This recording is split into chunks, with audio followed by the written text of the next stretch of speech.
Hello, ladies and gentlemen, and welcome to the spring season of the Mythic Dungeon International. Today we'll be seeing the best in the West facing off for bragging rights, prize money, points for a shot at land. I'm your host, Jack, and joining me on the desk today to break down the action is Sours, Nagura, and Salute.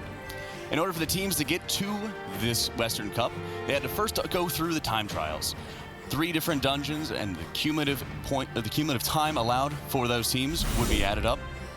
Sours, break down the time trials for me. What's standing out to you in this one? Well, I think the really crazy thing about this time trials is there was only, 14 seconds dividing the top 3 teams, and then the full 3-minute gap between the 3rd and 4th place team. Overall, the times in the time trial leaderboard this year compared to the previous MDI is a lot tighter than it's ever been, because last year a lot of teams would maybe set like one really crazy time and then they would call it there. But this year teams only got 5 attempts per time trial dungeon, so they went in there, they formulated a really good strategy, and then they just blew the dungeons up. And when these teams have 3 minutes faster than the other teams, it means that they've figured out something that these other teams haven't quite caught on to yet. So we'll see how that translates to in the bracket play today. Yeah, and going into the brackets right now, being able to see where each of these teams has ended up. Nagura, going over the brackets as we're seeing here, who's the standout team for you? Seeing a lot throughout these 6 weeks is people just skipping that last reaping wave, making sure that they kill trash after they kill the last boss, wherever applicable, to just not have to deal with that last wave. Yeah, so one more thing to note is the debuff, as we said, on Sally, which increases damage but also decreases your maximum HP, is very dangerous for pretty much anything. So Sally has to be careful when he does damage to those eel packs, because if you get aggro and you get 1 melee swing by this eel, it might just kill you, and it also applies a debuff on you, a ticking bleed, which Sally has to be very careful about. So right now we're seeing the final percent come here from Method EU as they, I want to say quite dominantly take this first game. Really clean gameplay, no deaths on the board for them, and Method EU go up 1-0 in the series. Strategy was and how much time they were able to make up through the end of the dungeon. So Fallen Ones certainly have their work cut out for them right now. And you're even seeing here as they're taking on some of the apprentices when they ended up pulling in a lot of the trash packs into that second boss and then going into that hyper-aggressive pull there.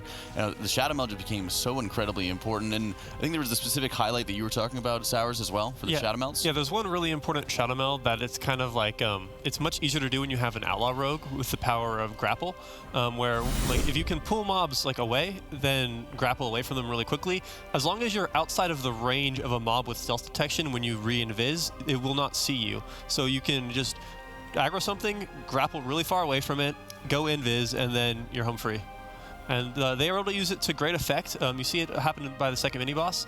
It's something that, or I guess it's the 3rd mini-boss in the dungeon, the giant electrical elemental, where you save so much time by not killing these mini-bosses in this dungeon. I believe they have somewhere in the vicinity of like 50% of the health of a boss, so killing them is incredibly inefficient. So having really good movement and patterns planned out for how to avoid killing these mobs is really important. We'll take a look here at just maybe. We had a little clip that we wanted to show. Let's take a peek. And so you see they're going to run through here, and now he's going to just go ahead and get aggro on everything so that the whole team can be safe. Everyone grapples off, they pull everything, and then they get really far outside of the range. So that elemental on the bridge does have stealth detection, but since now he's able to keep everything really far away, they're able to just grapple ahead. They've got shrouds up, and then everyone shadow melds, and then they drop combat with all those mobs, and then you save an incredible amount of time here. But just a lot of health to chew through, and there's a ton of area denial on the ground in the form of traps coming out of the survivalists and interrupts that you need to do, but should be no problem for them. Likely they have a set of cooldowns that have come up at this point as they chisel through Gorak Tool earlier, and they should be looking to clean up their last few percent. Zaylee dipping a bit low here, now getting quite low too, but they're looking really just to close out this series as Bloodlust is coming up in 10 seconds as well. 4% left on the board for Method EU as Fallen Ones is only just now starting to make their way over to Gorak Tool's room. The group dipping quite low here. It's actually dangerous. We're going to have a full group wipe here as both rogues proc their cheap death. Gingy does go down too. Some of the mobs reset. They're looking to recollect themselves. 2% left on the trash. They should still be able to kind of clutch it here at the end, but that was a bit of a sloppy death wipe, if you will, actually, from Method EU. I do believe they actually had planned to have their Bloodlust ready for this very last pull, because they only had 20 seconds left on their Bloodlust cooldown, right? But maybe they were actually faster than in practice and did not have their Bloodlust ready. Maybe they should have chosen to actually wait, get their Bloodlust back, and then do this pull, as we saw it not working out without the Bloodlust here. Well, you know, Nagura, what they say, hindsight is 20/20. That doesn't matter now, as Method EU safely pulls the remaining 2 or 3 mobs that managed to wipe the what looked like indestructible group up until this point at the very end of the map. They're looking to finish them off here and clutch that last 100%, and Method EU take the first series in a 2-0 sweep. A commanding performance there by Mythic EU, and anytime you're going to lose posture, at least it's at the very end when you've got an incredible lead ahead of you there. So congratulations to Mythic EU, the #1 seed, for taking on and taking down the Fallen Ones here. That was very clean by them. Both runs very clean. Of course, except this last slip up there. Let's not talk about that. But before that, they only had 1 death, Salia dying, which didn't cost them anything really, except those 5 seconds. So very, very clean run by them.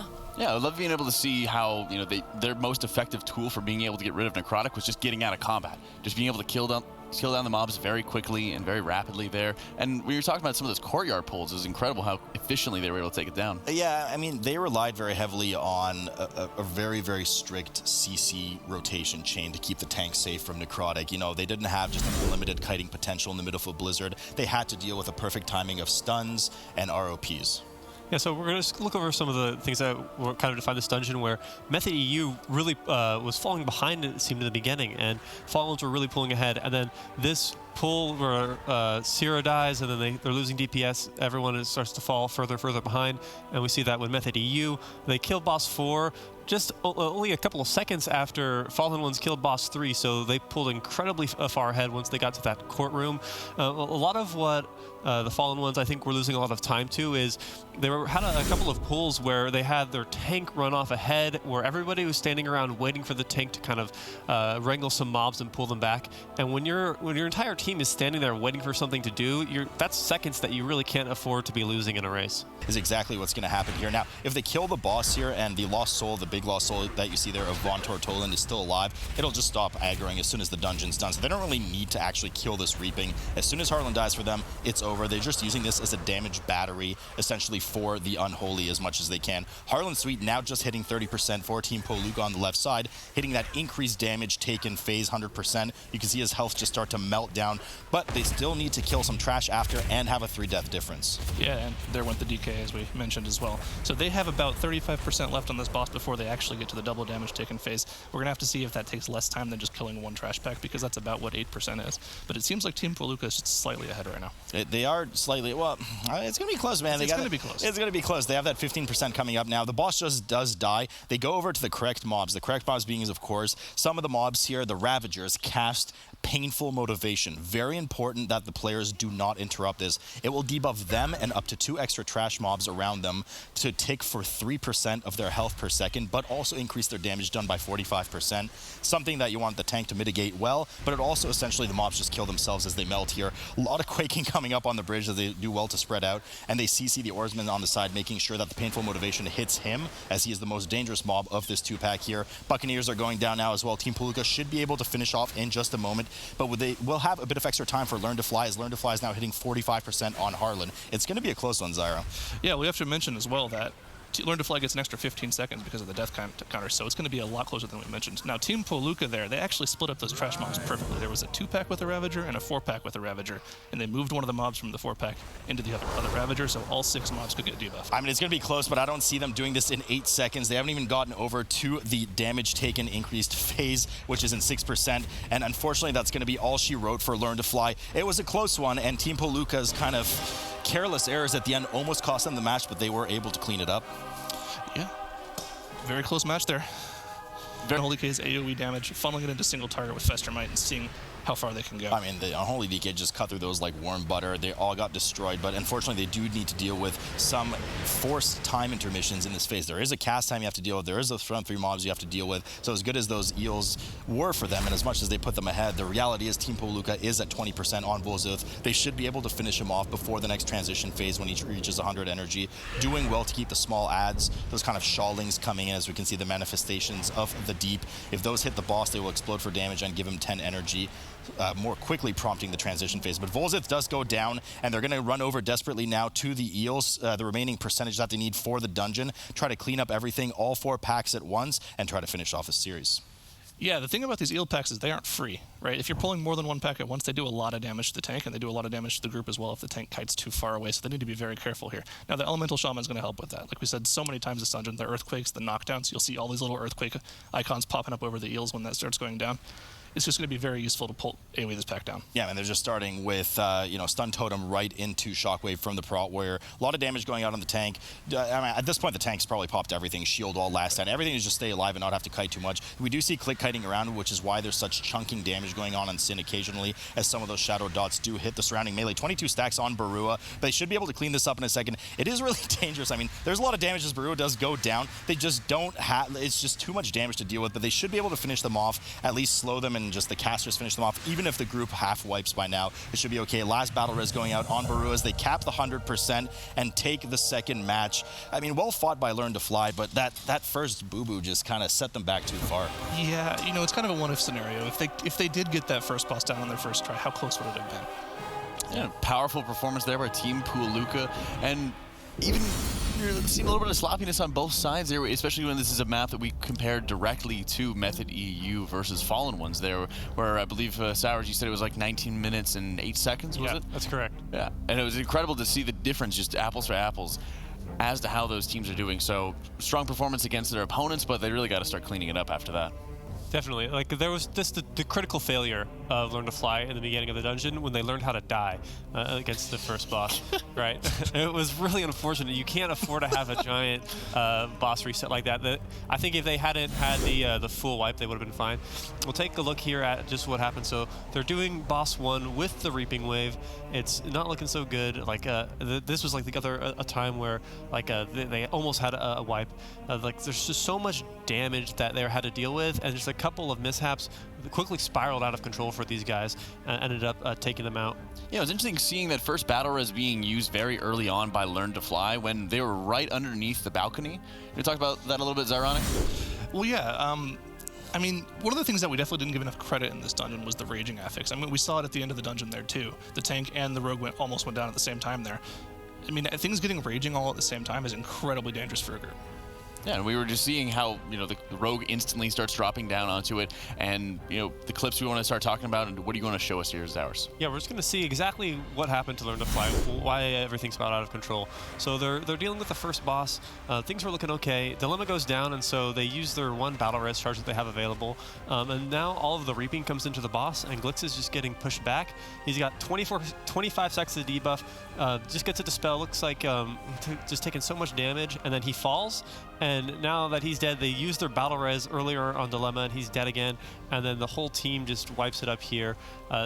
This is really the moment of the dungeon that really cost it the entire run. And then there was almost a similar-ish moment that happened to Team Pulaluka later in the dungeon against this triple Enforcer pack, where they pull. There's 2 Tide Sage Enforcers in this trash pack, as well as the 1 additional patrol that they pulled into it. So now there's 3 of them, and then all 3 Deep Smashers go off at once on the Warrior. Maybe he didn't have a shield block up, didn't have quite anything prepared for that. He just died instantly, gets globaled, and luckily Gatyada had the wherewithal to know to run back away from everything, shout him out of combat, and then just mass res everybody up. If he had been hit by a spell or something and stayed in combat, then the run back from there is at least 2 minutes, if not more, with all the skips they had done. That would have been a much more serious wipe than the wipe on the first boss. That was definitely MVP play right there. That res save was very well done. But I just wanted to add, like, the deep smashes, I mean, you can't block them. They just smack you. Like, they're a lot of damage, and when you queue up 2, it's pretty brutal, but 3, I mean, it's just, you're dead at that point without some kind of, shield wall or last stand or heavy DR. But I mean, they recovered nicely from it, and they still got the win. But, when you see a well-oiled machine, I keep using that term, but the truth is, like, how Method EU performed in the first map, it's great that they won, but you got to cut those mistakes out by the end of it. Yeah, strong performance there by Pulaluka, but some mistakes that they need to make up regardless. Let's take a look at the bracket really quickly here, as we're seeing Method EU and Pulaluka moving on to the upper semis. Really well done by them. You do have to clear the entire room here in order to spawn the second boss. 40k moving in right now. They're doing a massive massive pull here with both riders at the same. The entire room is being pulled here by 40k. A lot of damage in frontals going out, a lot of dots that go out on the tank. Tree form is popped here by Arresto. Everything is going off, as much damage as they can. Warrior keeping up with all of the damage for the Windwalker and the 2 rogues. Just tons of damage going out. You got to make sure UCC, though, they're going to run out of gas if they don't get the proper interrupts off in terms for the heals, of course. Karlos riders have now dismounted. They do have the frontal cleave. Melee have to be careful with positioning right now, but it looks like most of the pack has melted down. Wolf Disco getting chunked there a bit, just barely hanging on as the Grievous stacks start to accrue. I mean, Resto doing what he can to keep everybody topped off. Everyone is healthy, and it looks like they've stabilized. That was a huge pull. Yeah, that was incredibly impressive from them. You can see one of the strengths of Windwalker up there. In addition to keeping up with the rogues, they also have great ability through leg sweep and Ring of Peace to cancel casts and make sure casts don't get off. So that was just really impressive play from Lazzle there. We see the kind of vanish go off here from Wolf as he aggroes some of the Risen Souls. You only have so much access to the coveted Thunderclap from Warriors, and likely his avatar was down at that point, not giving access to that 50% reduced CD on Thunderclap. So kind of helping the tank out there, making sure they vanish, and a Shadow Meld as needed so the tank can grab aggro. As soon as Merektha has spawned, the tank pulls it, Rentari of course pulls it along with the Reaping Mobs, and they start hammering away at Merektha, which is a 3-phase fight.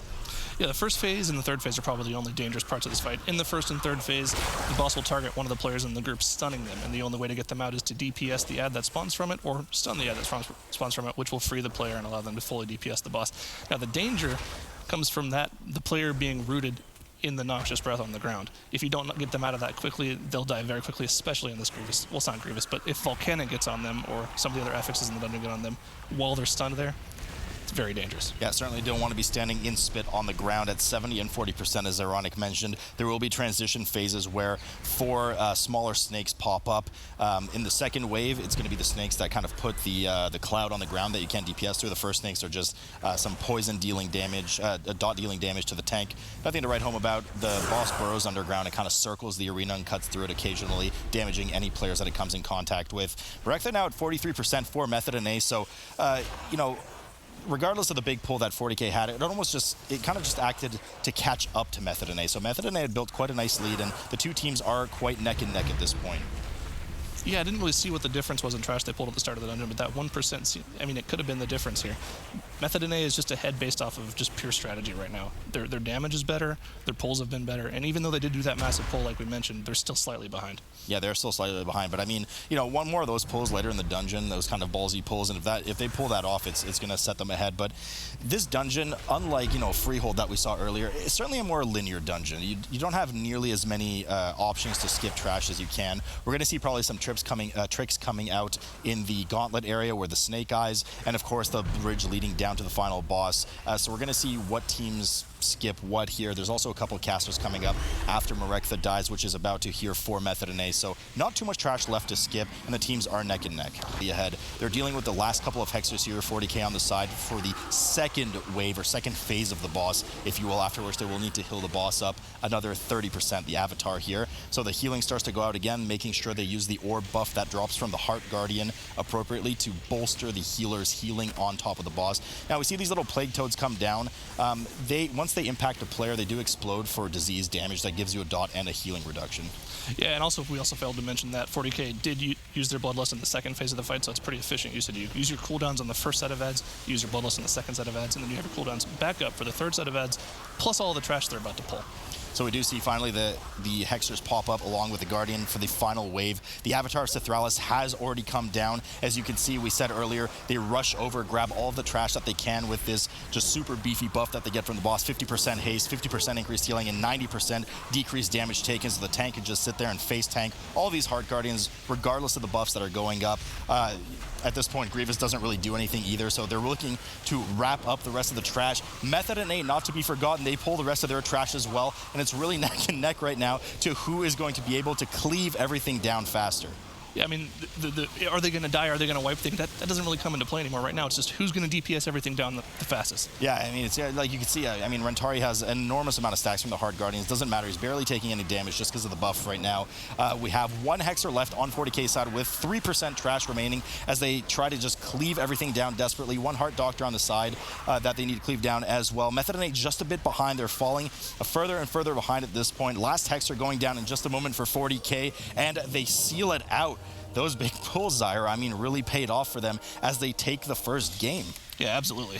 What a fantastic performance for 40k. They just really killed it with those pulls. And powerful performance there by 40k and really setting the tone for the rest of this series here as they do end up taking the win there. Great job at all accounts. And for a dungeon that really didn't have any kind of fancy skips or any kind of, you know, sneaky plays around it, it was just good, clean pulls and the proper amount of aggression, right, Cyrus? Yeah, the 40k just did a couple of pools that were significantly larger than Method NA did, and there was 2 times in the dungeon where they did massive pools that really kind of slingshotted them ahead. We'll have a couple, look at some of the highlights of the dungeon. There was 1 death each to each team, right? Both of them were kind of like random deaths. They weren't very, they didn't really affect the time at all that either of you guys needed to complete the dungeon. Lazelle's death is pretty funny. Nerf's death, perhaps intentional, perhaps not. It was overall fairly clean from these guys. Yeah, and great job there by them pulling ahead on some of those extra kind of bloodlust pulls there. Anything in particular that you were seeing more than anything else, Ironic? Well, one of the things that I'm kind of upset about is JB tweeted earlier, I think this team that we have this year is a lot more aggressive than our team was last year, and then they just got out-aggressed by this team. They got bigger they had bigger pulls, they pulled them off better, and Method they kind of looked like they were a little bit, they were playing safe, they were playing clean. Maybe it's just some nerves. It's the first match for them for this tournament. You don't know. But I mean, also to be fair, they probably do want to be aggressive. Maybe they were just being a bit conservative, and that conservative play only barely lost them the match. It's not like they got blown out. The other team, you know, 40k was so aggressive, and it worked to their favor, only to slightly win. So if Method and A starts to kind of, you know, shift gears here and crank it up a bit, they could be quite dominant in the next map. Most definitely. And let's take us to some of the pressure points in that dungeon. You know, what were those 2 clips that we were talking about here, Cyrus? Yeah, we're going to look at actually some of the highlights of the pool that really kind of set the tone for 40k, where we see here in the Dervish room, this is kind of something that really distinguished Resto Igloo from JB's performance, where Igloo uses the Tree of Life talent, which is a 3-minute healing cooldown that gives you an incredible amount of extra output for 30 seconds. And it allows them to do a big pool like this here before the 3rd boss, as well as the one they did before the 2nd boss, where JB instead opts to take Cultivation. And I know for years now, JB has been a fan of Cultivation over Tree of Life, but 40k really put on a clinic of how good Tree of Life is for doing those monster pools in these dungeons.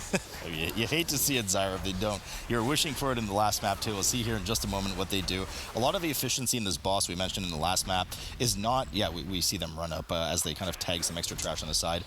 Did they not? Because I saw them up on the stair corner. Okay, I guess not. I could have sworn that they tagged something and then Nerf ran in. But I guess the dream has not been fulfilled, unfortunately for you, or maybe they'll do it a bit later. We'll see. Eudora does jump over to the side now. What I wanted to say is a lot of the efficiency of this boss and the kill time on this boss comes with how well you play with the brews. Not only the buff brews for yourself, but the bad brews that drop deal a substantial amount of dot damage to the bosses. Yeah, absolutely. And that's definitely where, you know, the tank difficulty curve comes in. Because it's easy as a DPS to run around and catch the buffs, but for the tank, sometimes these bosses don't like moving. So being able to actually actively position bosses is really important as a tank on this fight. And Yoda just gets chunked there by the scat shot, from Eudora down to, I think, about 20% there. So you can see just how dangerous those shots are, especially if they're back-to-back and not healed up quickly. JB watching his frames like a hawk, making sure nobody is too low before the next shot comes out. 40k working over on Trothak at just passing that 70% health mark. Then they have a bit of, I thought they had a bit of extra trash. No, they didn't pull anything extra with it. Just chunking away. This is a boss that is just going to take a while for both teams. I mean, just full melee comps, constantly having to run out of the whirlwind unless the healer's taxed, and the healer is taxed because they're obviously kiting the sharks around, as we can see here from Resto. Yeah, and the thing to mention that's important here is even though Method NA killed their 2nd boss about a minute and a half after 40k, these teams are pretty neck and neck, maybe even a slight advantage for Method NA, because Trothek is a harder boss to DPS down with his triple melee comp. And the reason the timings look like that is just purely because of the RP on Drothak, pretty much. Yeah, no, it's a lot of RP. I think it's about 25 seconds from the moment you kill Ludwig to the moment that Drothak actually spawns, 25 to 30 seconds, something like that. Captain Jolly and Captain Raoul now at, just Captain Raoul. Captain Jolly is actually their ally for the week. So it's just Captain Raoul left for Method NA. Excuse me, at 57%. Already dealt with Eudora, so a lot of the threat of Gibbs and random two shots have pretty much dissipated at this point. Players just need to make sure not to be greedy and get involved with that barrel smash. Now the question here is what they're going to do for the rest of their percent here. They still have 2 Reaping Waves. Probably 1 Reaping Wave is going to happen after the last boss like we've seen in this dungeon. But their first Reaping Wave still has to happen. But there's so much choice left in the dungeon. They can do more trash in this area, or they can go up and deal with all of the Ravagers near Harlan. Yeah. So I'm interested to see what these groups are doing. I mean, there's something to be said about travel time, too. You don't want to keep ping-ponging across the instance, so I'm sure they've had that planned ahead of time as well. And Zyra, I know you really, really want to see trash pulled on top of the boss for those unholy DKs. We'll see if any of that comes to fruition later on. Drothak down to 15% for 40k on the right side, and Raoul just about to fall for Method NA. Method NA certainly with the upper hand here, I would say, at the moment, as they will both be 3 bosses apiece, but Method NA having that 6% trash advantage. Actually, they just proc the rest of the trash here. What did they just pull there? Yeah, I mean, it's going to be close, but Method NA looking certainly quite dominant here as Harlan Sweet does finally fall. Everybody quickly rushes over to deal damage to the very last mob that they can. As soon as it dies, the match is over. Plus 5 seconds on the board, though, for 40Ks. They do have a 5-second buffer, but I don't think it's going to be enough. I mean, maybe if it was just Harlan Sweet at this point, but they still have 12% worth of trash to do. Yep. And that Ravager just finished the Pinniful motivation casting. There it goes. Method NA taking map 2. Yep. That 5 seconds is just not enough for 40k, unfortunately. Pretty close, though. Pretty close. Very strong performance there out of Method NA to take this game 2 here on the Freehold in around, what, 1947? How's that comparing to what we saw previously out of the first round there, Sours? I believe it's a little bit faster than we had earlier, quite a bit faster, as a matter of fact, where the damage that these Unholy Death Knights were doing on both sides was really phenomenal. And we did see also there was quite a big difference in the Azerite traits that both Death Knights were using, where Shakib was opting to use 2 tier 4 Azerites for different critical strike buffs, as well as a haste buff, where Noga was using 3 Hellfire chains, which do very little damage compared to the amount of extra damage you'll be getting from the crit and the haste of those other Azerite traits. So those Death Knights just kind of popped off all dungeon, and they just plowed through here. Yeah, it was very interesting also to see the difference, what we mentioned, in the variance in the strategy when you had such a free and open dungeon as we saw in Freehold here, Salute. Yeah, and yeah, I mean, you're right. Like, completely different strategies, different boss orders, and it's something that Zyra and I were talking. I mean, he mentioned as well. He was surprised how Method NA was not very aggressive in the first map, and they really brought it here. And it's what we were talking about. They bring that aggression as well with that perfect play that they had, and I mean, they took the map, but they certainly did not take the map in a super dominant manner. I mean, they were ahead, but I mean, 40k not to be written off, and it's going to be a big third match here coming up. Yeah, and right here, I think we have the clips as well, Sours. We're going to start going over what the big moments were for Freehold here. Yeah, we want to just kind of see, like, these Death Knights just going to town, right? Where we see on this first boss, we guys talked about this as it happened, where Shakib's just hanging out. And so for Death Knight AoE, it takes a little bit of time where you pop Dark Transformation, and your ghoul's going to start spreading all of your pustules everywhere, and then you're just gonna pop everything, and he pops off and explodes to the top. And we see the same thing happen here again, where they're doing this large trash pool with a Reaping Wave, and this trash pack could be quite scary, but then Shakib's here to save the day, skyrockets way into the clouds, does so much damage. What is it? In just a couple of seconds, he's done triple the amount of damage that any other DPS has done. That's the power of Unholy Death Knights, especially when you can have these large pools set up for them, where Unholy Death Knights, if you can't do large pools like these, where this is a fairly large pool for 40k, but they're just fighting these risen souls by themselves, whereas Method NA was fighting those with an additional trash pack. So whenever you can pull those Reaping Waves into additional trash to kill everything down together, you save time, and that's where a lot of the time difference between these tentacles on the ground. But in general, once again, it's a pretty safe pull. There's not too much that can go wrong there.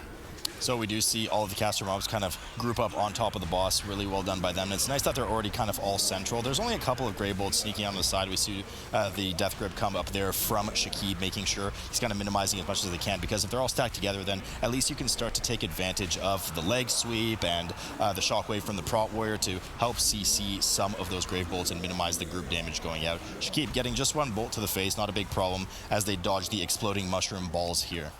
Yeah, the main mechanic on this fight is making sure that you deal with all the mushrooms on the ground before the boss reaches 100 energy, at which point he will explode all the mushrooms in the room and place a debuff on each player that stacks based on how many mushrooms are in the room. And we do see there are a lot of mushrooms left, but they're using these upheavals to remove them. Yeah, should be no problem. Spore Caller, Xancha, indeed, the master of spawning a lot of mushrooms on the side. He is a pretty fun guy, Zyro, but unfortunately for the sake of this dungeon, will need to be eliminated. Now, as you mentioned, there is the upheaval that can eliminate mushrooms outside of players just running face into them and eating the dot as kite the boss around. And you might be wondering why the boss's health isn't going down as they're doing damage to him. This boss is a little bit different than a normal boss. So the boss has an energy bar. When the energy bar is filled to 100 energy, it spawns 2 blood adds. And each blood add you kill takes 16.6% of the boss's health, so 1/6 of the boss's health. So what you need to do is you need to get the boss to 100 energy 3 times, kill 3 sets of bloods, and then the boss dies. So the breath does go out, and the spores do start spawning more and more as the encounter goes on. So it could be, rather dangerous for them if they start to kind of get out of position. The 2 mobs do come in, the 2 blood mobs rather, do come in, as Zyronic said, at 66 and 33%.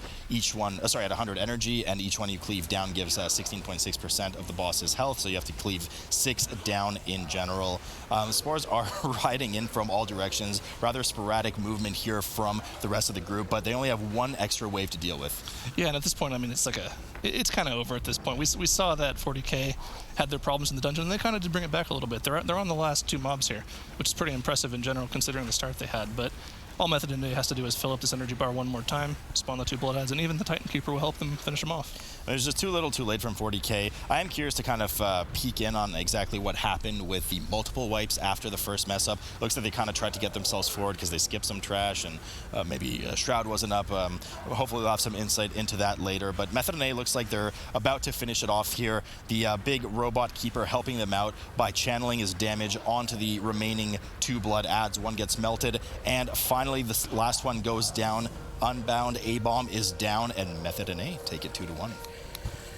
Incredibly impressive performance here by Method NA, just under 19 minutes here, taking the series 2-1, the first series of the day that we've had to go into 3 games here. Where these teams are on the tournament realm, straight to the Witches Triad here.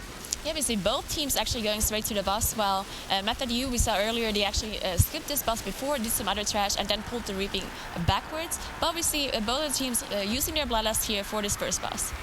Bloodlust going up indeed, and a bit of trash on the side as well. Probably just efficiency of Cleedon. I don't really know if they're bolstering any extra damage from this. Haruto actually dipping quite low here. He is at 16 stacks of Necrotic. He's going to have to clean that off at some point. A bit difficult, not too difficult with these Witches, so they're going to have to kind of crank the trash kill or let a couple of casts go through just so he can get rid of those stacks, which he does now. Safely resets them and is healed back up to safety. Divine Field's starting to accrue some stacks as well for Necrotic. And again, just a reminder for those at home, we are back with Necrotic, meaning that successful connected melees onto tanks or whatever target it may be. Usually the tank does give you an increasing physical dot, and that debuff also makes you take less and less healing at 2% per stack, making it very hard for the healer to eventually just kind of top you off. Yeah, we saw Copenhagen pulling trash on top of the boss straight away, which is kind of risky because the first boss that is active actually does the 50% healing reduction auras to the whole team while having all these necrotic stacks on Haruda, as you said before. But Haruda managed to survive with a slither of HP, and they managed to kill the trash. So no problem for them here, as 2 of the sisters have already fallen over for ABRAKEYDABRA, working now on Sister Briar to finish off this encounter. So a bit not so similar as what we saw with the other teams, where quite a bit of trash was done prior to the boss here. They just went straight for it. Copenhagen now not far behind. Sister Briar just down to 35%, using the advantage of that Spell Reflect from the Prot Warrior to help chunk down these bosses every 25 seconds, or as frequently as the casts come and the CD is off as possible for the Warriors. We have to be careful with bursting here because there's so many small HP mobs, and on top of the Reaping adds, you might not see exactly which are Reaping mobs and which are real mobs, because of course the Reaping mobs ignore all the affixes except Skittish, of course, so they don't proc the bursting. So we do see a lot of damage going out on Divine Field as he starts to kite away immediately. Now, remember, they don't have the support of a Frost Mage or anything, and Prot Warriors, of course, innately themselves are not the best at kiting. I mean, they can leap away quickly and get some clever charges in, but for the most part, that's a lot of damage coming in. Elsarat getting a ton of damage as well. A lot of those reaping stacks going off, so that means there's a lot of mobs mailing him from the reaping pack as Divine Field frantically charges around, trying to help interrupt the Grave Bolts and not get too much damage. Finally, the Dispel comes out from Elsarat on Divine Field as well. Dot drops off, and they do manage to clean up the rest of this pack. So Soulbound Goliath, I felt like it just blinked. It's already at 35% for Copenhagen. A whole 25 seconds ahead just via raw death count. So it looks like ABRAKEYDABRA will be fairly confidently taking this one and starting up the series with 1-0 over Copenhagen. They just grabbed all the Soul Essence. Oh, they're actually not even dealing with those Shadow mobs. Oh, so they it's did the Soul backtrack, Essences, yeah, they backtracked just like we saw in the previous series. They went upstairs and killed the Soul Essences, and there it is, a dominant 1-0 start. Very clean run. ABRAKEYDABRA taking game 1 here in Waycrest Manor, and it's such a strong performance here, and they didn't even have to miss out on their Bloodlust or go into that other side room like Method EU had to do. So speaking of them though, Sours, how are we comparing the times between the two teams right there? Even though that looked like a really clean run out of ABRAKEYDABRA, they did end up actually going just a little bit slower than Method EU did. So Method EU finished this dungeon in 22:49. It took ABRAKEYDABRA finished it in 23:16. So they it was fairly clean with a little bit of slop here and there, but you know, if Method EU didn't have that catastrophic wipe at the end, which cost a bunch of time and they had to go re-kill mobs, they would have been significantly faster than ABRAKEYDABRA. But overall, really incredible performance out of both of these teams.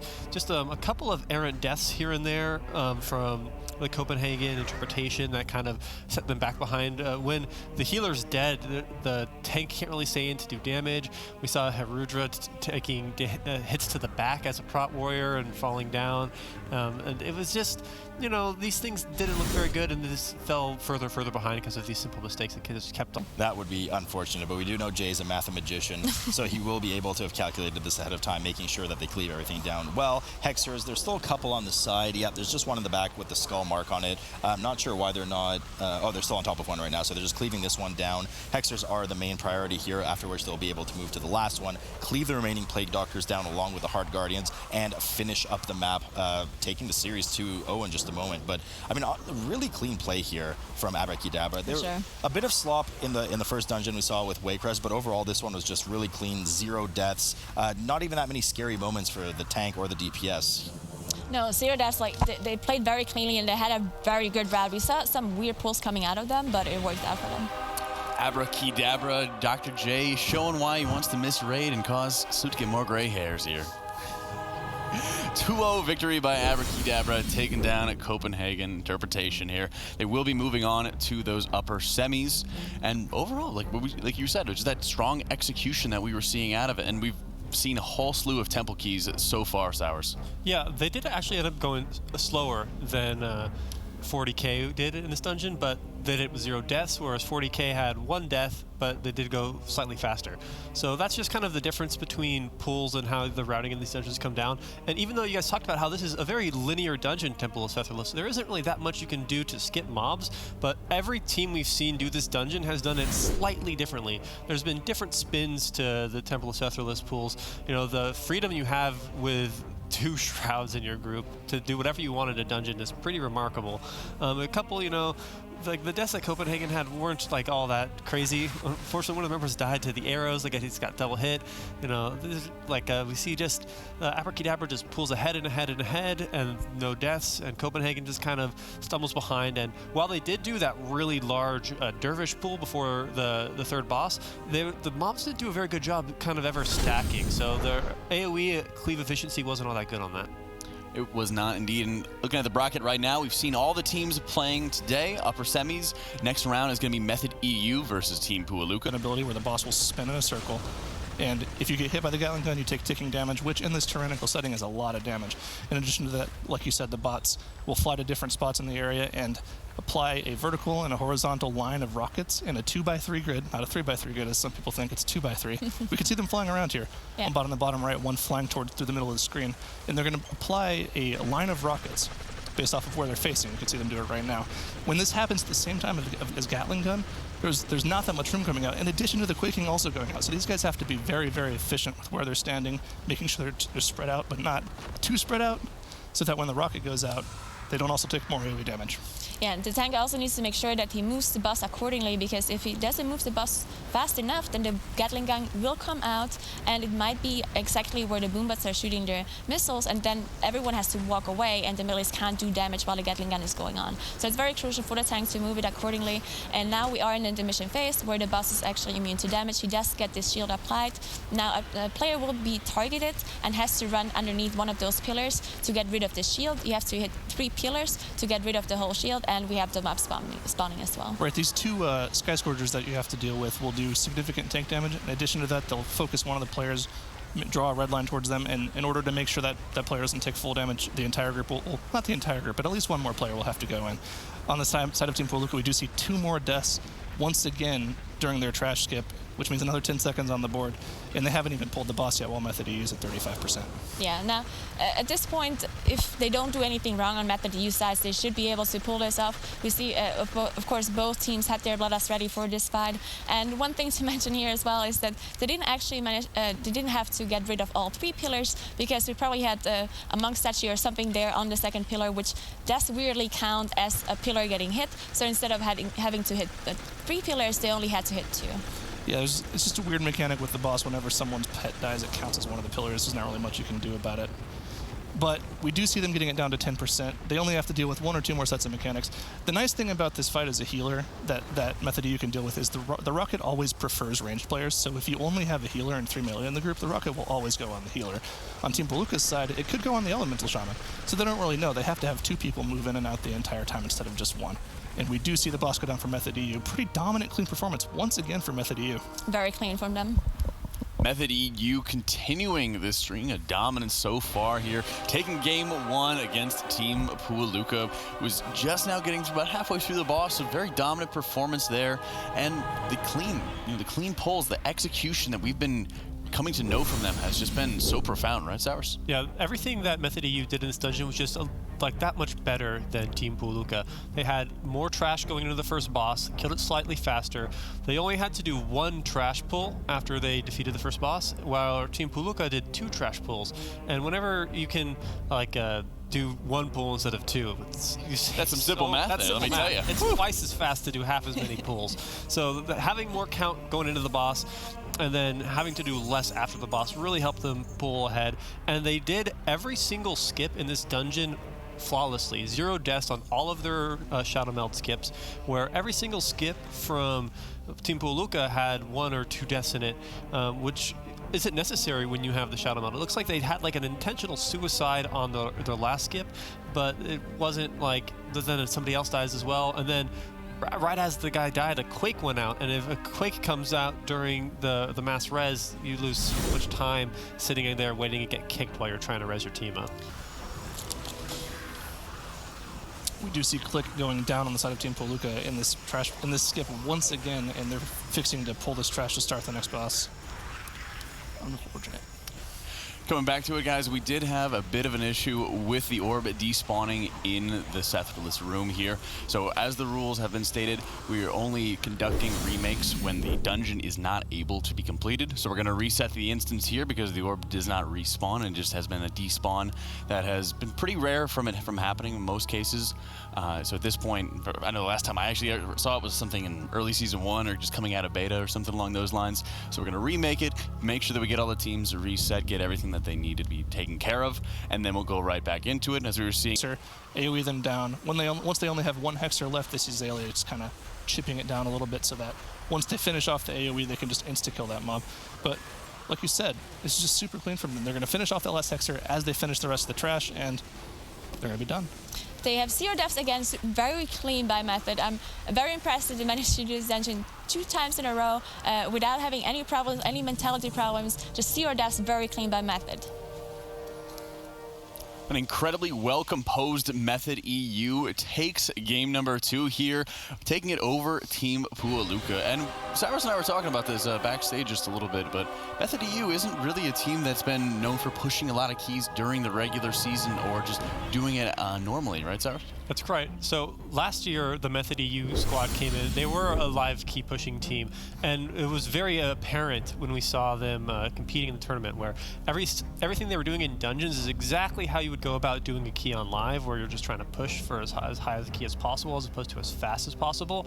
And doing a safety push strat versus a speed strat is never the play. So this new Method EU, the way they've approached dungeons is completely different than how they approached it last year, and that's why they're going so incredibly fast compared to all the other teams out there. Yeah, the consistency has been great to be able to see out of them. Like you mentioned, having to go through the same dungeon with its same kind of composure as they've gone through it. And a lot of times we didn't see, like we mentioned before on the quick break, the extra deaths out of Pualuka just kept on sabotaging them, Nagura. Yeah, so as I mentioned earlier, just having this shaman, even if the shaman does, let's say he does the same or even a little bit more damage than the monk, but the fact that he just can't be the night elf, you have to do all those death skips, losing all this time by having to rest him back up and just missing the second shroud as well, is just costing them. Yeah, we're going to take a quick look at a Cyrus clip here. What are that big highlight that you have for us on this run? Yes, this is kind of like the point where everyone was like really worried. We see this boss fight where Frag's on 1% health. He's got 4 stacks of Grievous. He's soaking a laser beam. He's got 8 stacks of the debuff, and the healer's DPSing. Healer's in Catapult. This is a really scary moment where they could have possibly lost the dungeon right here, where a wipe on this boss at 3% would have been enough of a time loss that there. I don't think there's any recovery from that, even with the mistake that Team Pualuka had after that. I do believe Sally was actually completely at this point, so... yeah, you start seeing him drinking there. It was actually a good idea for him to DPS, because what else is he going to do if he has no mana? Instead of doing nothing, he just goes cat form and DPSs, because he can't heal anyway, right? And on top of that, it wasn't as dangerous as it looked, because Fragrance still hadn't had his cheat death pop. So he was still safe, probably until the boss died, but if they didn't get that fish feast down instantly after the boss died, they probably would have took down to Grievous. Yeah, but at least at that point they would have been able to, have him have a quick run back, and he doesn't have to worry about the lightning field, which has taken down already one, not Method player, but one MDI player this week, so you gotta watch out for that. Looking out at the bracket, Method EU taking it 2-0 versus Team Pualuka. Now another Method game, Method NA versus ABRAKEYDABRA, is going to be coming up next for it, then followed up by the lower bracket with Learn to Fly and Fallen Ones, and then Copenhagen and 40K. Sit down, and they are going to move through, and hopefully Shadow Meld. It looks like they didn't get the meld off, unfortunately. Okay, so actually all of the mobs are coming in. This means it's probably a full group wipe coming out of Method NA here, because the mini-boss did not reset, meaning all of them are going to die. They do not have a battle rest. This means they actually need to release. They need to have all of them released and go back. I'm not exactly sure what they're going to do now. I'm not sure why it wasn't just JB and one of the rogues release. Oh, it's because of the reaping. Okay, so they did skip this reaping earlier, as we mentioned, with Shadow Meld. Now, if JB and the rogue release only, they aggro the reaping mobs, of course, because they do have true sight, so you can't stealth past it. So this is disastrous for Method NA here. They all have to release, they have to backtrack, they have to kill the reaping that they skipped earlier, and then they have to do the skip one more time, which is just like so much time lost for them. Really not. Divine Field, of course, was part of Shell's Angels, the winning team of last year, and we see Elserat actually dying here. Now, this is a very big problem, because Elserat cannot be rest unless they're out of combat, because they do not have engineering. That means they can't have the knives to rest him, and none of them have a battle rest. So they need to deal with this without having anyone die, because Elserat can't release, right? Because else we have the same problem at Method and Ace side. So now they need to deal with this reaping wave without the healer, which means Divine Field has to cut, of course, and then thankfully they have a Windwalker who can rest Elserat up once they get out of combat. Now they're on a clock here. This is a Grievous dungeon. They have to make sure they get through this combat and kill all the trash so that they can get a fish feast down to instantly heal before they all die to Grievous. We saw Ashine's cloak already procced. Dr. J's at 100%, so as long as he doesn't take any more damage, he should be fine. But Swagfist cannot die, right? Yes. He's crucial to survive, right, because he's the only one who can rest. So as long as Swagfist survives, they're fine. They've got the feast down ahead of them. They dropped a new one there. Okay, perfect. They're totally fine. They're going to be able to get Elserat up. And I mean, that was almost it. That was almost the disastrous thing that needed to happen to get Method NA back in this game. Now, against Method NA, and we really didn't seem, what we mentioned before is ironic, wanting to see that posture, that kind of composure out of Method NA. It just kind of failed there with that Shroud skip, or yeah, the I don't really know Shadow Meld. I don't really know if I could call it that. It just looked like they just had one too many mistakes. It looked like they didn't get the Shadow Meld skip off together, or maybe Nerf kind of waited too long to move forward. And, I mean, there wasn't really an opportunity for JB to save that with a Shadow Meld skip like the rest of Druid before did previously today. So, I mean, that's not really on anyone in particular. That was just a group mistake. As we're looking at some of the highlights here, also just taking a look at how the teams have actually just gone through this dungeon, the composure they're able to have for it and dealing with it. We even noticed previously seeing which groups would actually end up pulling that 4-pack just before the Elemental here, and then at this point, ABRAKEYDABRA just did not care. It just kept on moving forward through that one onto the second and third boss, Negro. And it did some very strong pulls. Of course, Method NA, there was no chance for them to win at this point if ABRAKEYDABRA does not make a mistake. But as we said, like, it was a group mistake, and it's just so crucial. You lose so much time in this dungeon compared to maybe other dungeons, especially because of all those reaping skips that you do. So maybe in another dungeon, if you have a full team wipe, maybe you respawn right where you died, maybe you don't have to re-kill anything, but in this dungeon, you just can't afford a full wipe. Yeah, and of course, having to check out our clip of the play of the game, really, seeing Ash Shine getting hit by the little squid. Oh, wait, is this different? No, this is one's a little bit different. This is what Zyro talked about here, where Method NA ended up failing the Invis skip, where Nerf goes to Shadow Meld there, and you can see that he's just a little bit too close to these Reaping mobs. And of course, all Reaping mobs have an incredibly large aggro radius as well as stealth detection. So he's not quite far enough away from these mobs when he Shadow Melds. And then it quickly just spirals out of control. And this was really like the moment where Method NA kind of threw the game. There were points in the game where ABRAKEYDABRA tried to counter throw a little bit later into the dungeon, but the Method NA counter throwed their counter throws, and they ended up losing as a result of that. So it's going to come down to whether or not they can deal with that last 4% and the last 10% that Method has to deal with. Yeah, Method NA popped their Bloodlust now as well, so they got the Bloodlust back up. I do believe Method NA is going to win, because not only does ABRAKEYDABRA need this additional trash, but they also lost those 5 seconds. And we see Dr. J dying here. Or did he just proc his cheat death? He just proc his cheat death. It is a rogue after all. But yeah, I don't know. I mean, if Method NA does do a clean pull, have no deaths, then I assume they're going to be ahead. I mean, unless they know about some random mob that gives 4% in this dungeon that nobody else knows about, I think this dungeon's pretty much over. I think Method NA has this in the bag as long as they don't catastrophically wipe in the last 14% of the boss here. Yeah, I'm not sure if they had if something went wrong in their route, or if they were actually trying to pull this last 4%. So, because as I said, like, all the trash that is around this boss is quite difficult, and they're not making use of their Shadow Melt or anything. So Moguls goes down for ABRAKEYDABRA. We're going to see where they would go to get this 4% trash from. It also goes down for Method NA, and Method NA is done with the dungeon. So they were going to go into this pack and probably just kill the Sky Scorchers, but it wasn't going to be enough. Yeah.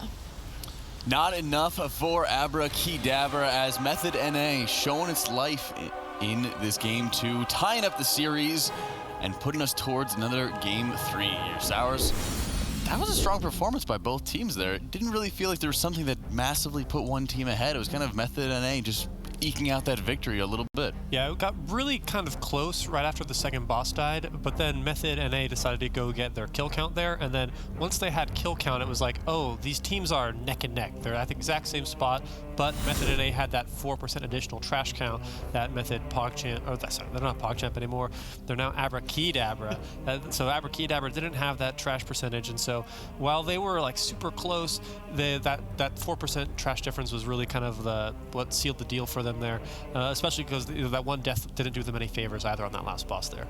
Yeah, and I'd say the timing that we saw out of Method NA, I love this part right here where they ended up proccing the very last bit of Reaping, getting to that 100%, having just enough time to mount up, run across the entirety of the R&D section as Reaping mobs are chasing after them, as regular trash mobs chasing after them, and then they get the Shadow Meld in the third boss's room. That was incredible.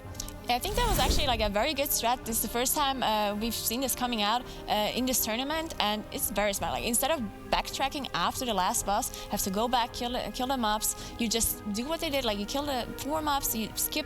Not only do you skip the trash, you also skip the Reaping in one go with one Shadow Meld. So it's a very good strat coming out of them. The mechanic on this boss has to be the spiders that the boss spawns throughout the fight. It's just an area of denial throughout the entire fight. More and more spiders spawn, and your group gets less and less room to move around. However, the rogues are able to both Cloak of Shadows and clear as much of the room as they possibly can. So I don't think that we're ever going to see them get to a point where they don't have to worry about the spiders. But we'll see how this goes. Well, one thing to mention here as well, the spiders, they do spawn close to players, right? And once in a while, they will get bigger and they will fix it on players. Now, the good thing about having this like full melee lineup is that everyone is stacked up on the boss and everyone moves together. Now, you have all those spiders being kind of condensed, and there's strategies where you wait until the spiders are very, very close. So whenever new spiders spawn, they somehow stack up if you move the boss properly. Now, we see them, of course, doing that and counting the boss in a circle, making sure that the spiders are far away once they get big and start fixating people. And of course, the other major mechanic of the fight is the Soul Rend cast that the boss does, which will spawn a clone of all non-tank players in the group, and you'll have to DPS them down.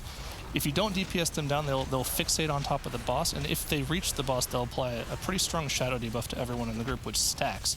So definitely need to make sure you're DPSing them down, but they deal with them perfectly. Yeah, now we see Mythic Dungeon actually did 100% trash here. They reached the last boss now as well, but at this point they're just so far behind because of this full wipe coming in. Not only did they lose so much time from the 6 staffs, but they also lost their bloodlust, they lost their damage, they had to re-clear the reaping and so on. So this one crucial mistake, again, just like in Shrine, just cost them so much time. This is a really impressive run from Team ABRAKEYDABRA here. They just have to deal with this one last set of Soul Rend adds, 10% left on the boss. All they have to do is keep the tank alive, not run into spiders, and finish the boss. Now this time, look at this time. Yeah. That's a time trials time. Most definitely. So we see both of those teams actually playing their time trial strat, I assume. Now, Mythic Dungeon, if they wouldn't have wiped, they were pretty much head-to-head to ABRAKEYDABRA at this point. If they would have played this cleanly, I think both of these times would have been time trial times, right? Yeah, absolutely. Now we're going to see what they're planning on pulling for the rest of the trash mob. The Sky Screamers only do give 2% mob count, so they're probably going to have to pull the swords in the middle pack as well. So we'll see if that coming from them. It might be 2.5% actually, which would be the rest of the mob. This wouldn't be shown, yeah. Yeah, there we go, 100%. Yeah. ABRAKEYDABRA takes it with a very impressive clean run, no deaths. Very impressive from them. Incredible victory there by ABRAKEYDABRA, sealing the 2-1 victory over Mythic NA. And in many ways, it seemed like it was just them kind of stumbling a little bit, making that one crucial error that just was sinking Mythic NA's ship on that one, sealing the series. But you will see ABRAKEYDABRA moving on to the semifinals, while Mythic NA is going to go into the lower bracket and be another elimination away from going home on this one. So it's an incredible run. Like you said, it was a time trial worthy run. Might just be that they wanted to hold on to the reaping at the end. I was a little confused by keeping that last Juggernaut blinded and not actually pulling the reaping into the rest of the boss, because it seemed like they had a lot of time available to them, right, Cyrus? Yeah, whenever you can do reaping with a boss, you can. Reaping generally isn't that dangerous, especially in this dungeon. Leading up to this boss, like, not too many of those mobs are really even casters, so like there's not really too much that you can really die to there. And the boss also kills itself, so the damage you do to it isn't really that important. As long as it does all of its channels, the boss will die. So you have plenty of time to kill whatever else you want during that fight. Yeah, and true to their word, Mythic NA was not using any sort of snap points or anything like that. And even while ABRAKEYDABRA was pending that error on the side of NA, they were keeping pace with them the entire time. We were having them going up the stairs at about the same pace. And even then, they had the boss down to about 50% on the mid side of Mythic NA side, while ABRAKEYDABRA was trying to make up that little bit of extra percent. But Sours, let's start looking over that wipe clip and start seeing where everything went south for them. Yeah, so you can just see what ends up taking them down during this clip. So Nerf does a really good job of gathering all the mobs, and you see that explosive off to the left does not have anybody attacking it, and it goes off and it takes out does so much damage, it's hard to recover, and then it kills Nerf to all the extra damage. JB gets off his battle res cast, but then more explosive orbs go off. So none of the rogues aren't doing a very good job here switching to these explosive orbs. You can easily one-shot them with pistol shot, as well as I think Sinister Strike one-shots them as well. So they didn't do a really good job cleaning up those orbs, and you can see just how dangerous that affix is if handled poorly. And we're seeing Mythic EU and ABRAKEYDABRA going to be playing tomorrow for that upper final to be able to make it into the grand final. There's a massive pool of points for the winner of each cup, helping them move on towards the LAN. In addition, of course, to that prize money here. So res. But as I was saying for the dot, so it applies every 8 seconds. So you have a 2-second window where you can do a plethora of things to the mob. Mainly people just stun it as soon as it's about to recast. That way the dot rolls off the tank and you can just reapply only one dot. And now we have the Beastmaster here, which is also a dangerous mob. He does cast a Poison Nova pretty much targets one random player, and depending on which direction he stands in, he will cast a poison cone that whoever gets hit will get a poison applied to them, a debuff, which does ticking damage. Now, of course, you have to try to avoid it, so it either only goes on one player, or you try to interrupt it with a stun or a knockback or something. Now, one more ability this Beastmaster has is a deadly shot. So one random player gets targeted by the deadly shot. If the cast goes through, the player will be knocked back quite far. So especially in this bridge here, it's very important to not get knocked off this platform. Yes, I've seen many people. Definitely never happened to me. No, not at all. Absolutely not. Now, the Berserker that they just killed, that kind of, not the Berserker, sorry, but rather the big brute, the Ogre, is quite a frustrating mob to deal with. Has a lot of health and constant area denial with that stomp that not only does a huge amount of damage if you get caught in it, but then rockets you into the ceiling, and then you take a bunch of fall damage, unless you have something like a blink or a slow fall. So good to finally finish that off, but it will have a lot of health once the Reaping Wave rolls around, which is right now. So they are, at least fortunately, in this bigger area right before the bridge, able to kind of dodge around and not get hit by these frontals. Yeah, so what we're usually going to see later on here on the bridge is that they're going to skip a bunch of packs here. There's one very specific, difficult pack where you have a bunch of casters and a Berserker in the same group. So usually we see, especially with two rogues, you can skip there, get to the boss, and then once you kill the boss, you can skip back again because you have this Devil Shroud available to you. Yeah, the double Berserker at the end is definitely pretty rough without a bop or some kind of bubble taunt if you had a Paladin tank, which definitely don't exist in this tournament. It's all about the Prot Warriors here. They do move up, Learn to Fly finally mid-bridge. Now, this is the pack that Naguro was mentioning earlier, that you want to be really careful where that Beast Master is aiming the deadly shot. There is no fence on the left side of the bridge as we look at it right now for you guys at home. You can certainly get knocked off and fly way far, sometimes even far enough that you're not even in res range anymore, which would be very problematic, seeing as they, Learn to Fly, did not pull the extra construct, whereas Fallen Ones did, if I'm not mistaken. Oh wow, so they're actually opting to pull this trash pack here, this very big trash pack I talked about before, which is pretty dangerous to do because of just like all the casters and the Berserkers, but we see just this full control coming out of them with the AoE stance and with this insane AoE damage really from the rogues, as we see them do 70, 80k DPS coming out of them. They're just melting. I mean, they absolutely just decimate them. The double Berserkers are now pulled since all the other... Actually, there's one more Berserker just there, gets one more bleed on Glick. 2 stacks now on Glick, though. They have to be really careful. A third stack could be pretty detrimental, but manages to... Is he playing a Dwarf? Yeah, he's playing so he's playing a Dwarf, so he manages to just racial it off right there, which is just a huge benefit. I mean, that bleed is insane, and it's very difficult to manage all these multiple Berserkers at the same time. So once they down these and go down the stairs, they'll have access to the third boss, which also will have a set order. Yeah, so on the third boss, I think the most difficult boss is the one that casts the Whirlwind Axis, and he also applies an X debuff on a random target. Impressive as they went through it.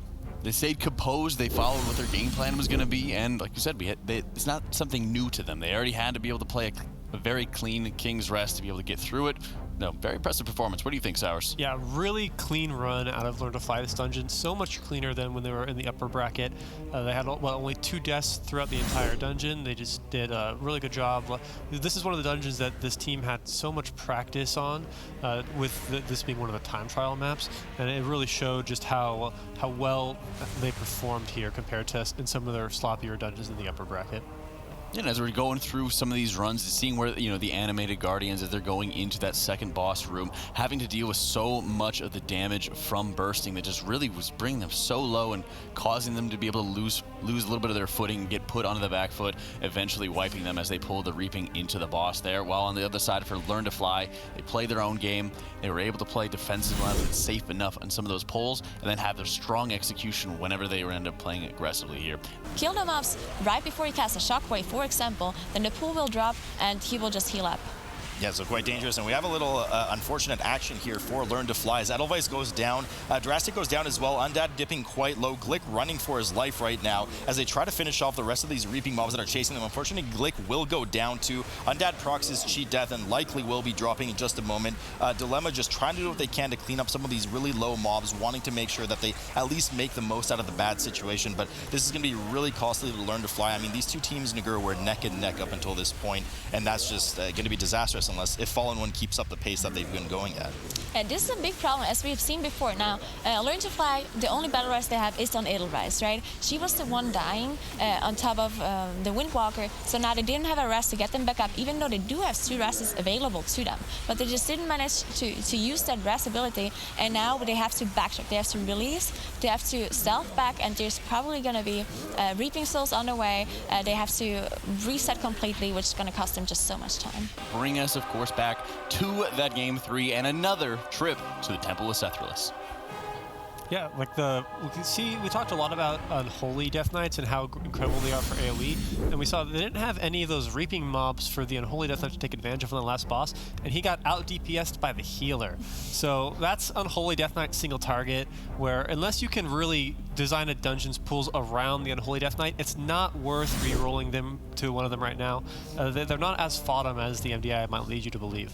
Yeah, and having just a couple specific areas where they were able to shine, though, and maybe even be able to see the overall damage to be able to kind of get a good comparison, not only from taking the Unholy Death Knight, but also the comparison we have for Rested Druid versus the Holy Paladin, because the first time that we've seen a Holy Paladin or any other healer other than Rested Druid so far represented in this tournament. What do you think was the big point, Nagura, that really started letting and showing where Fallen Ones are going to be able to pull ahead here? Well, the crucial point was, of course, Learn to Fly wiping and having to Edelweiss dying, having to go back. But Fallen Ones they did have a very clean run. They only had 1 death. Now, unfortunately, this 1 death actually cost them a lot of time because of him having the only battle rest. Now, if Zero actually would have played the rest of it, they could have rest him back up, jumped down, and lost a lot less time. So maybe it's not worth it to play that Paladin after all. Yeah, and seeing just the little mistake that would have been able to be made up for it, and not being able to account for that kind of perfect situation. But Sours, take us through a little bit of that wipe that we saw earlier. Yeah, it's a really unfortunate wipe that they had on the 3rd boss, where you see they're doing Sporecrawler Zancha with the Reaping Wave, and then all these Reaping mobs are going to start their smash. And they start to spin around, the smash is going every which way. You see the Shadow Smashers are there, and then all of a sudden some of them adjust, mobs spin, facing changes, people die, and then once these DPS die, the Edel is unfortunately standing in the middle. She takes some stacks of the debuff, and just way too much damage to deal with.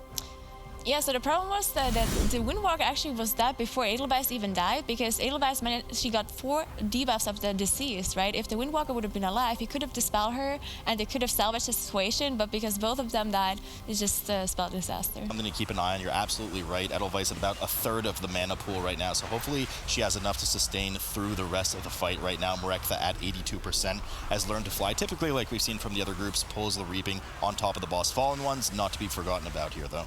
Yeah, Fallen Ones are still working on the trash. We also see Zero here in that Tree of Life form. Now, their pool was a little bit smaller than Learn to Fly, so they're a little bit behind right now, but they also triggered that Reaping Wave, and we actually see Shaya dying here.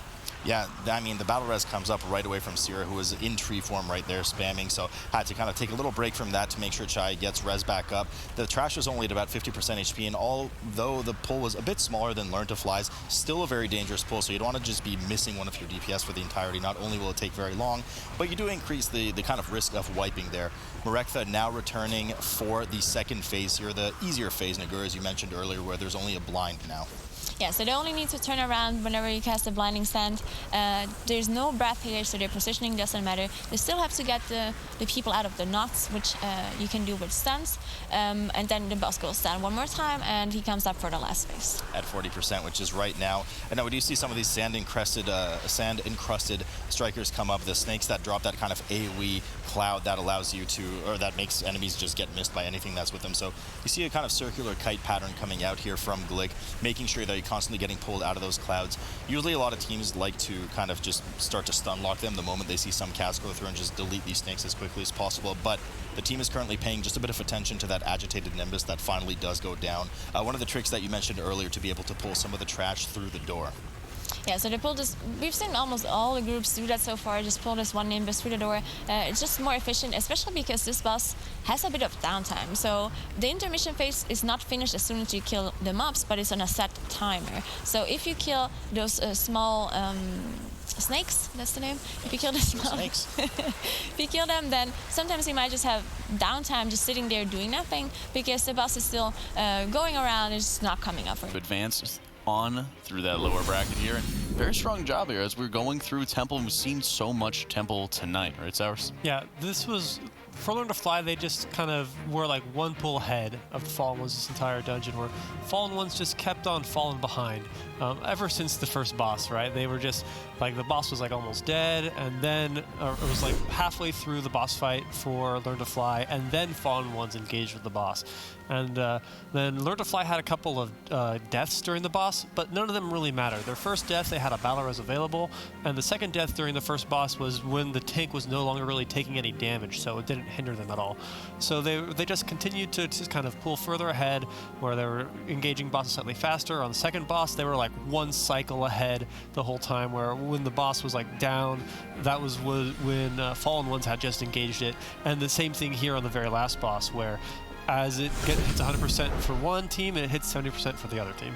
Yeah, and taking damage, but definitely all of the damage dealers are trying to focus the boss still and not just randomly AoE down those reaping heads, because they're not a big deal as long as you don't have a lot of casters. Yeah, as long as you keep the dispels up on the tank, have casters, and, well, of course, move out of the void zones on the ground, then you should be absolutely set. King Dazar now at 75 has already spawned Ribbon, which happens at 80%. Players, nothing dangerous here. Players just need to make sure that they avoid the frontal on Ribbon. But at 60% is when he mounts the second Raptor, and any damage done to him will actually transfer to that Raptor. And while that Raptor is alive, there is going to be periodic, around every 10 seconds or so, 2-second AoE fear going out on the group, which can just land you right into one of those tornadoes. So one more thing to mention here is that Copenhagen actually does have 2 deaths, while 40k played completely cleanly and they still have 0 deaths. Now both of those teams have their bloodlust ready. Now 40k is behind in boss percentage, of course, but because they have this extra mob from the Blood Decay, of course, doing damage to the boss, and they have these extra 10 seconds, this might actually be closer than we thought it will be. Yeah, it is definitely going to be a close one here. The 2 Raptors are destroyed over for Team Copenhagen as they get down to 55%. Now the boss does not start his trap sequence until 40%, where the players will kind of hover around this yellow river in the middle, making sure that they're able to either sidestep if it's the clockwise rotational trap set, or just sidestep if it's the kind of checkers I like to call it, where you have safe zones and not safe zones between the two. They approach that with 2% left. King Dazar at 70% for 40k. Raban has having just spawned, but they ignore Raban. I mean, there's just no point. It is not of any danger to the group. And yeah, there's that 10-second differential between them, Nagura, so it's going to be close. And yeah, of course, they both have their bloodlust. We see Copenhagen popping their bloodlust earlier when they got the second ad spawning where the boss jumps on. And we probably see 40k doing the exact same thing, waiting until he drops to that percentage when the second ad comes up, and then just nuking all of them down. Now, of course, Copenhagen with their bloodlust users are on 20% boss HP already, while 40k just popped their bloodlust right now. I mean, it's going to be close. At this point, I think Copenhagen, if nothing else happens, obviously no deaths, but I think Copenhagen's going to have this, even with the extra 10 seconds that you get for the 2 deaths in favor of 40k. They're just a bit too behind at this point.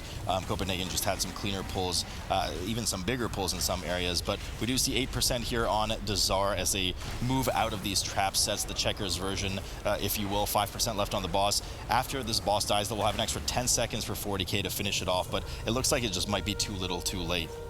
I definitely think it's too late for them, but clean run by Copenhagen, even though they did have those 2 deaths. Very strong showing here by Copenhagen Interpretation, making sure that they are taking game 1, going into the future here with a nice advantage here. The Blood Death Knight just wasn't able to pull it off here for 40k, and we're moving on to game 2, which would be in the Untitled Chapter. Yeah, so Untitled Chapter is going to be really interesting, I think, for these 2 teams. Another time trial dungeon, so it's it's the kind of thing where we expect a lot of comfort in here. And Rentari played the Blood Death Knight in Untitled Chapter as well. Perhaps he'll change to Prot Warrior. I think the damage that Prot Warrior does is just so phenomenal compared to Blood Death Knight, where the way that these 2 tanks die, so to speak, is very different, where Prot Warrior kind of dies slowly and then punches everything to death, whereas a Blood Death Knight dies really fast and then it heals itself back to full, and then it dies really fast and then heals itself back to full. But that damage difference between these two tanks is really why we've seen the 100% prop warrior in the MDI today until this one series where we saw Blood Death. Of course, there are still dangerous mobs in this pool, even without the Juggernauts, that need to be interrupted. Of course, you have those Confessors that you don't want them to cast a shield, and you have other castles who just have a lot of dangerous abilities that need to be interrupted. We actually see a death go down over for Copenhagen already as Gravity does die. Everybody, oh my goodness. Oh, no. Noct goes down as well. Both rogues, I believe, proc their cheat death. At least certainly Sims does. Serenia is getting quite low as well. Finally had the cheat death proc. We just didn't see the debuff and does go down with the dot on him. Harudra does manage to stay alive, so they don't completely wipe. They manage to clean up the rest of the group, but already a pretty shaky start here for them. Go off and Serenia's procs the cheat death. They manage to stabilize, but they have a few of the reaping mobs on top of this as well. So they got to make sure to interrupt everything properly. These Sky Terrors can't get any of their AoE fears off and kill those orbs. That was almost a full wipe on the group, but in the end it mattered. It didn't really matter. They wasted a cheat death out of it, but no deaths on the board for them. 40k still having a really clean run right now. 78% on the board. About to have what is probably the last reaping wave. They're going to deal with at 80%, and then they'll move up to Volcall. Yeah, I wonder what they're going to do with their Bloodlust here, because they are reaching Volcall now, which you mentioned earlier is not very efficient to use their Bloodlust on, but it might just be one more Bloodlust they get out anyway, so they can just save it for the last boss. Now we see one more death coming out of Copenhagen, which if you compare the deaths, it's 0 deaths for 40k and 5 deaths for Copenhagen. So even if they, we see actually... Spoke too soon, you jinxed them, I Nagura. jinxed it. Double death coming out for 40k there as they use both of their battle reses. One, of course, to res Rentari, the tank, because, well, you need the tank alive, otherwise their mobs are going to start killing everybody else. But also Noga, unfortunately, dies after as a brunt result of the tank dying, Rentari dying. Both are res. They do not have that get-out-of-jail-free card for later, as Copenhagen has one left over, but Gravity is quite low right now as well. Board that's next year. 20 seconds they need to overcome, so the deaths aren't even in their favor on this map, and Yasba is down sub 20% here for 40k. So I mean, you know, we were kind of, you know, what's going on with this pull strategy here with the Colossi, but it seemed to work out for them. Yeah, so if you look at the time, in the time trials, of course, Copenhagen was a lot faster. They played a lot sloppier here, but 40k improved their time by quite a bit. I assume it's because they switched to a Prot Warrior. Yeah, Prot Warrior is probably a pretty big deal there, but also they just had a fairly clean run. Yeah. Only 2 deaths on top of it. You know, they had a lot of good reaping combinations on top of bosses in different pegs. I'm sure this is, you know, something Sours is going to want to talk about in a bit, but really clean pull from them. Yeah, 40k taking game 2, is staying alive in the series, and that, you know what that means? We're going to game 3 here, Sours.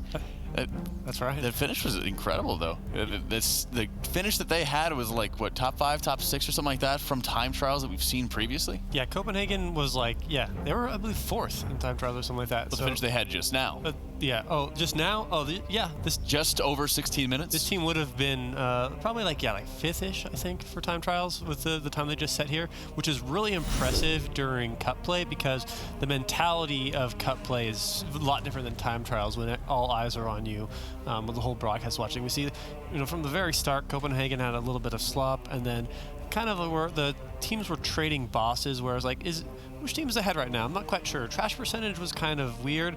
40k had was a very strange route where there's like a 70% to 40% or 30% difference into those. It was so strange just kind of seeing like, this is such an open dungeon where it's hard to tell who's ahead sometimes, and you see these sort of unfortunate death that got Gravity right there.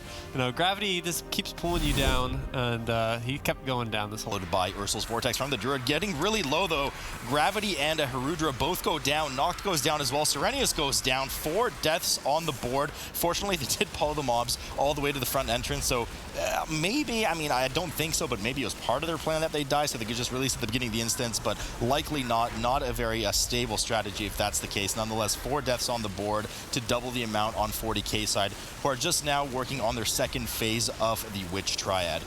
So what happened there with Copenhagen was, again, that they had the bursting just refresh at the very last second. Gravity was not able to out-heal that, because bursting already does a lot of damage as it is. But if you have, let's say you have 4 stacks, and Gravity manages to out-heal a 4, but then at the very last second, when it's about to disappear, one more mob dies, refreshing it to 5 stacks and getting the full duration back. Now, this is so difficult to heal in general for healers, but especially in a big pool like they just did, if you refresh anywhere, it's gonna be very difficult to hit. We saw the Igloo from 40k, the healer, actually jump on top of the ledge to prevent them from jumping, similar to Italicized Juggernauts, who won't charge you if you stand on top of this ledge. So I do believe that's what Igloo did there, and that's a very interesting way to dealing with those mobs, because if they don't jump, they don't really do that much, except of course applying the affixes, which is necrotic and bursting. Think about the tanks, Digger. They actually do a lot of tank damage in Fortified, but nonetheless, nothing a beefy Prot Warrior can't handle.